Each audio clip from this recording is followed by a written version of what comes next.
Hello दोस्तों, मैं मयंक गुप्ता और आज मैं टॉपिक पे बात करना चाहता हूँ कोरोना का डर। हाल फिलहाल में हम सभी एक आपदा से गुजर रहे हैं, उसका नाम है कोरोना। बाकी इस कोरोना से ज़्यादा हम लोगों ने एक नई चीज़ फैला दी है, कोरोना का डर। और ये कोरोना का डर हम लोगों में एक अलग सा ही तनाव पैदा कर रहा है।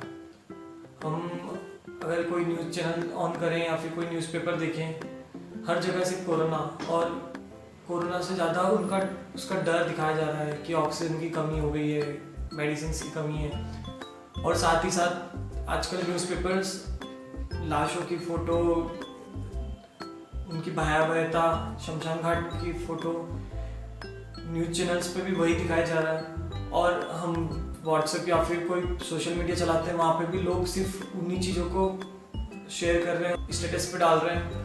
पहले से हम लोग सभी घरों में कैद हैं लॉकडाउन के चक्कर में, और साथ में ये सब डर का माहौल जो हमें और ज़्यादा परेशान कर रहा है। आप सभी को पता ही होगा कि स्ट्रेस हमारे शरीर पर एक अलग ही इम्पैक्ट करता है, एक अलग ही प्रभाव करता है। और स्ट्रेस का एक बुरा असर हमारी इम्यूनिटी पे भी होता है, जो कि रोग प्रतिरोधक क्षमता होती है। स्ट्रेस की वजह से हमारी रोग प्रतिरोधक क्षमता पर बहुत बुरा असर होता है, वो बहुत बुरी तरह प्रभावित होती है।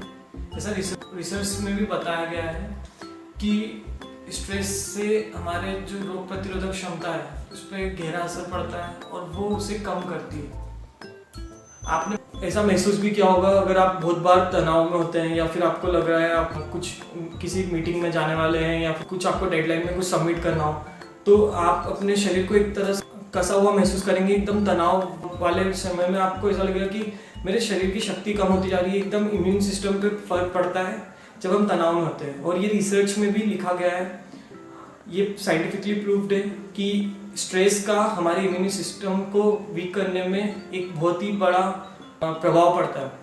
और इन सब चीज़ों का सबसे बड़ा प्रभाव तो उन लोगों पर है जो हमारे घर के बुजुर्ग हैं या फिर हमारे माता पिता, जो मतलब अभी कोरोना कर्फ्यू चल रहा है तो इस वजह से बाहर जा भी नहीं पा रहे हैं, एक तरह से घर में कैद ही हैं। कुछ इन्हें पहले से ही सूनापन महसूस हो रहा है, जिन्हें डिप्रेशन का प्रॉब्लम है, या फिर जो अपने सगे संबंधियों के पास में नहीं रहते हैं, या फिर कुछ लोग ऐसे भी होते हैं जिन्हें कमज़ोर दिल वाले होते हैं, जिन्हें इसी भयावह स्थिति और ये सब डर के माहौल में अपने आप को शांत रख पाना बहुत मुश्किल होता है। तो उन सभी के लिए ये वाला टाइम बहुत ही बुरा हो रहा है, और एक अलग ही तरह का हो सकता है, एक अलग ही तरह का डर का माहौल जो ये बना हुआ है वो उनको प्रभावित कर रहा है।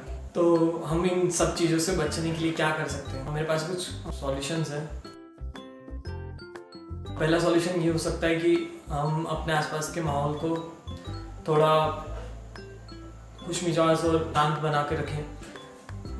अभी हम वर्क फ्रॉम होम कर रहे हो या फिर लॉकडाउन या नाइट कर्फ्यू की वजह से हम बहुत ज़्यादा समय अपने घर पर हैं, तो हम अपने कुछ गेम्स खेल सकते हैं या फिर अपने पुराने टाइम की कुछ बातें की जा सकती हैं, जैसे कि हमने पिछले लॉकडाउन में भी किया था। परिवार में कुछ और चीज़ों पर चर्चा हो सकती है, कुछ पुराने नए किस्से सुनाए और बातें हो सकती हैं। दूसरा पॉइंट, अगर हो सके कि हम बाहर हैं तो हम अपने ऐसे रिलेटिव्स या फिर दोस्त घर पर हैं, क्वारंटाइन हो सकता है या फिर वर्क फ्रॉम होम या फिर कर्फ्यू की वजह से, तो उनसे वीडियो कॉल के थ्रू बात कर सकते हैं, नॉर्मल कॉल कर सकते हैं, उनसे बड़ी हल्की फुल्की बातें कर सकते हैं, ताकि उन्हें आसपास का माहौल शांति लगे, उन्हें ऐसा लगे कि हम मुसीबतों से नहीं घिरे हुए हैं, हम कोई है हमारे लिए।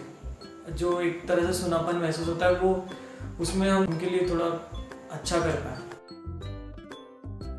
तीसरा ऑप्शन तो हम ये भी कर सकते हैं कि जो नेगेटिविटी को कम करें। जो भी न्यूज़पेपर्स, मतलब आजकल तो ये फ्रंट पेज पे सारा बिल्कुल कोरोना के केसेस और ये, इसके अलावा और कोई न्यूज़ ही नहीं आ रही है, इनसे थोड़ा सा दूर रहें या फिर उन लोगों को दूर करें जिनके लिए इनकी ज़रूरत ही नहीं है, जिनको ये जानकारी पता होने की ज़रूरत ही नहीं हो। और जो सोशल मीडिया पे जो भी ये लोग व्हाट्सएप पे या फिर फेसबुक पे ये भयावह फ़ोटो और मैसेजेस फॉरवर्ड कर रहे हैं, इनको या तो आप कर रहे हैं तो आप ना करें। अगर आपको कोई कर रहा है तो आप उससे मना कर सकते हैं कि यार इस तरह का मैसेज आपके लिए सही हो सकता है, लेकिन कोई लोग ऐसे भी होंगे कि जिनके लिए ये बहुत ही मतलब अजीब सी चीज़ हो जाएगी, और हर व्यक्ति हर चीज़ को नहीं झेल सकता है। तो ये नेगेटिविटी को दूर करते हैं, वापस पॉजिटिविटी लाते हैं, वही माहौल बनाते हैं।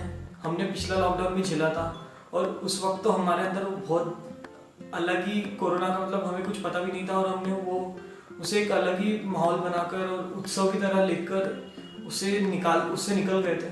तो इस बार भी हम उससे निकलते हैं।